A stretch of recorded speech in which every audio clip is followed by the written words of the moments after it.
Hola, ¿cómo estás?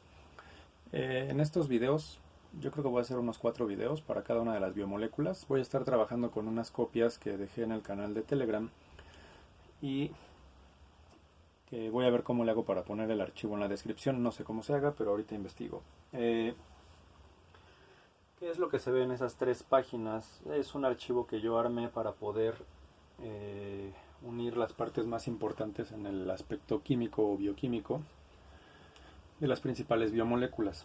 En la primera parte, voy a ponerlo por acá, no sé, está esta imagen. En esa imagen está representada básicamente una molécula de agua. La voy a dibujar más o menos, para más o menos irla siguiendo. Se tiene un átomo de oxígeno unido a 2 átomos de hidrógeno.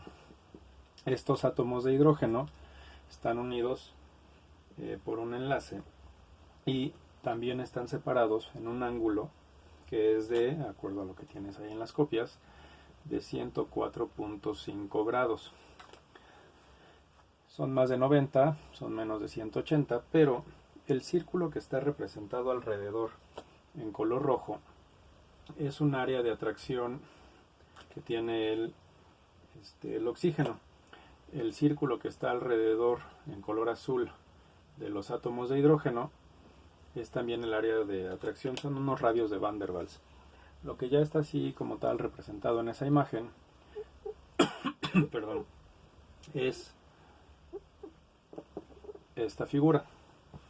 Esa figura nos está diciendo más o menos cómo están siendo representadas esas cargas.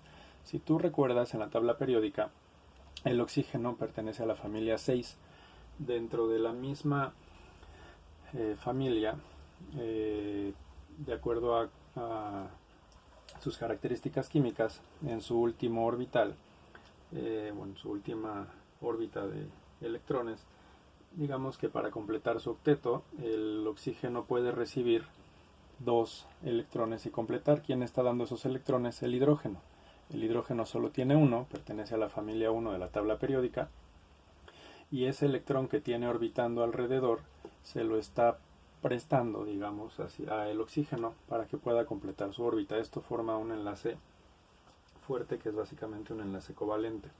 Entonces, en ese sentido, lo que está sucediendo es que si tú piensas en la ionización de estos diferentes elementos, o bueno, no en la ionización, sino en el número de oxidación que pueden tener, pues el número de oxidación del hidrógeno aquí estaría representado por un 1 positivo o 1 más, como le quieras llamar, o más 1.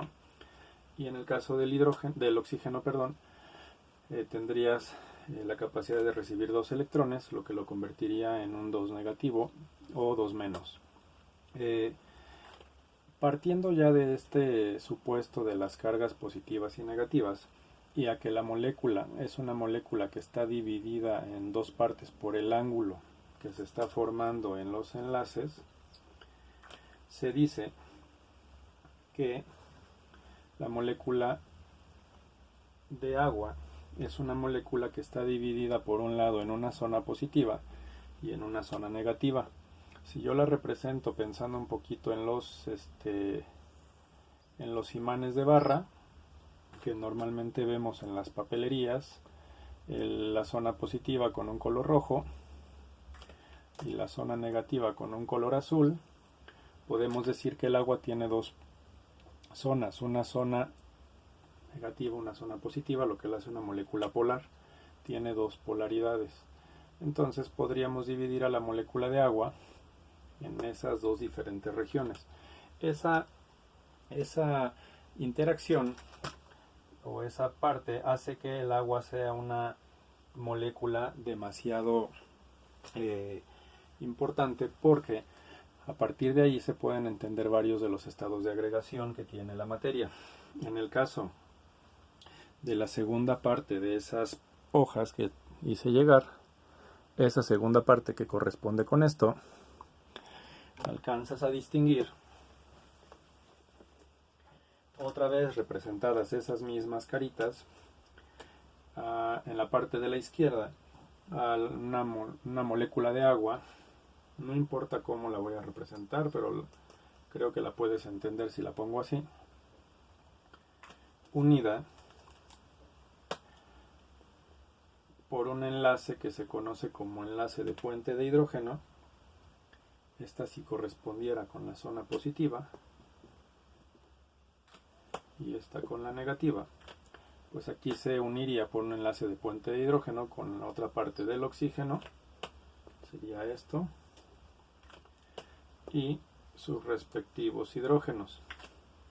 Lo mismo pasa por acá. Entonces, ¿por qué estoy diciéndote esto?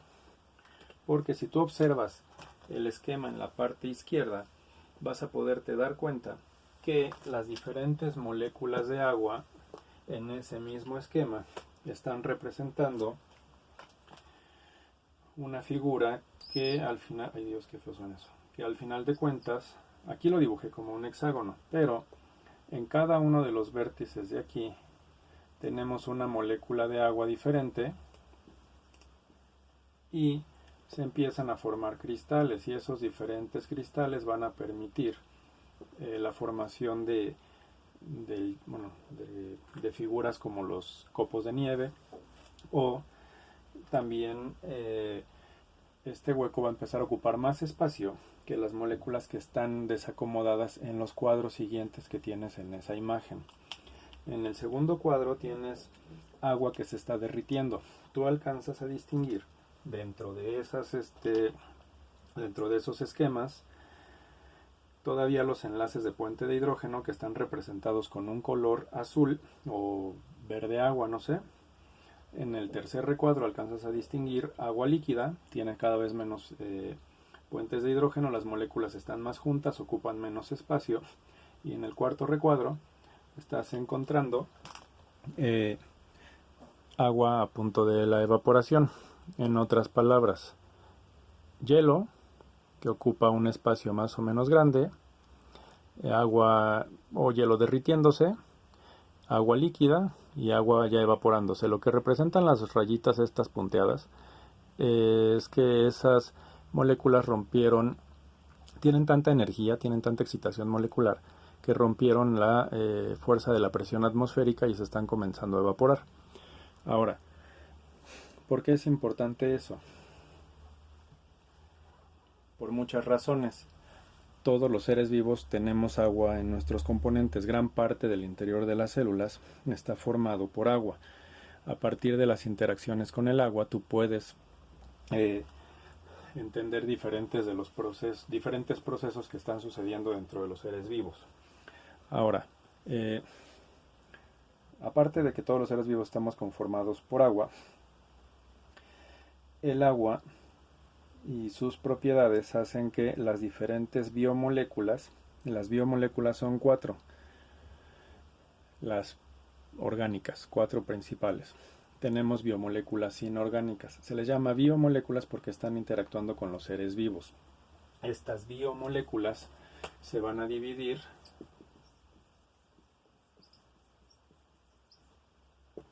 en dos tipos. Las que dije primero, que son las inorgánicas, y después las orgánicas. Dentro de las inorgánicas tenemos un montón de biomoléculas inorgánicas, pero básicamente tenemos el agua, tenemos diferentes sales de diferente tipo. Voy a poner aquí la fórmula general de una sal: un metal unido a un no metal, o un metal unido a un no metal y a un oxígeno. Las sales binarias, como el cloruro de sodio, cloruros de potasio, las oxisales, que ya son sales que contienen oxígeno en su estructura. Vamos a tener algunos ácidos. Voy a colocar también la fórmula general de un ácido, que es un hidrógeno unido a un no metal, o estos son los hidrácidos, o un hidrógeno unido a un no metal y a un oxígeno, que son los que se conocen como oxiácidos. Sales, ácidos, vamos a tener óxidos de diferente tipo, óxidos metálicos a partir de un metal junto con oxígeno, óxidos no metálicos, que son lo que también se conoce como anhídridos en algunos casos, un no metal unido a un oxígeno, por ejemplo óxidos de hierro, no sé, anhídrido carbónico, bueno, dióxido de carbono.